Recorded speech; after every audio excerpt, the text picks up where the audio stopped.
Hi everyone, Grant Neal here, Verulam Golf Club, and we're in the studio today and we're going to be talking briefly today about club selection.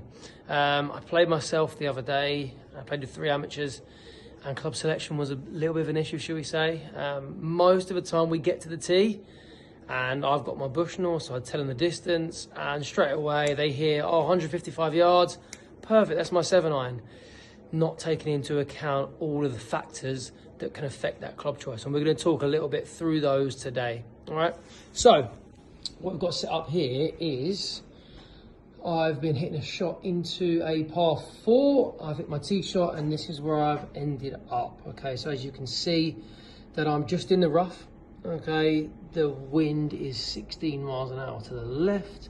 There is a bunker long left and that's it really. You don't want to go too far left, obviously, because there's the water, but that's what I've got to play against. So when I arrive at my golf ball, I have to go through a checklist. There are certain things that you have to check or be aware of before you hit your shot, before you choose your club, okay?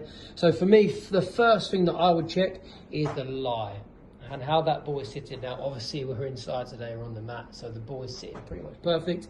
But according to this, I am just in the rough. So if I was on the golf course, how was the rough likely to affect my shot? Well, firstly, possibly could get less distance. It's going to be difficult to really get that ball traveling through that rough with more speed. It's going to be difficult to get some loft on it, so you might want to add loft.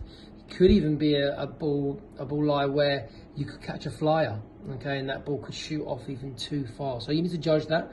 Check the ball position for how the ball is lying, first. That's one of the most important things. Second thing is the wind. So we've seen that it's 16 miles an hour to the left. Now, what I'd check with the wind, once I know where the wind is, I'm now checking the danger. And I know that the danger is left. The water is to the left. There is more safety up here. Okay, and there's more safety just short. So short and right is fine. Long is no good. Left is no good because I'll either be in the bunker or the water. Okay, so when I'm choosing my club now, I need to be hitting a bit more right, and the danger is long, so I don't really want to go long, but the pin is right at the back of the green. Now the distance is 157, which for me is a perfect 8-iron. My 8-iron, I can get out there 165 if I step on it a little bit. Okay, now for this shot, if I hit the ball 165, which could happen, I could catch it, could catch a flyer, or I could just catch it really, really good, and it could go 165. If I hit it 165, you'll have a look just up here. I am going long on that line. If I hit it left, if I can only hit it maximum 158 if I go a little bit left. And with the wind, that could be a case. So I'm not going to hit an 8. I'm going to hit a 9, which probably is only going to hit me around about 150. But by doing that, I take out the danger of the bunkers and anything over the back, and anywhere around here, this area, I'll be pretty happy with, okay, guys? The last thing will be strike.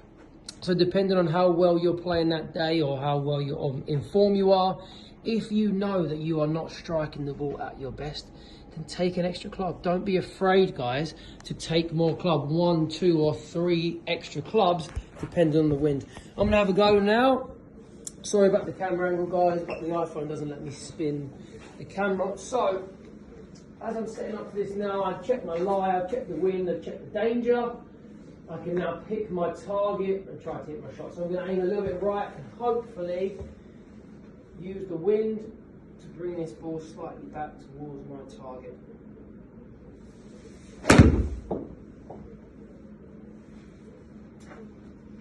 See the wind taking it a little bit left, but let's have a look where it finished.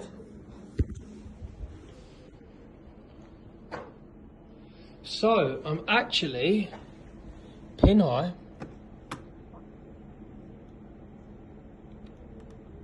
and I am this close to the bunker.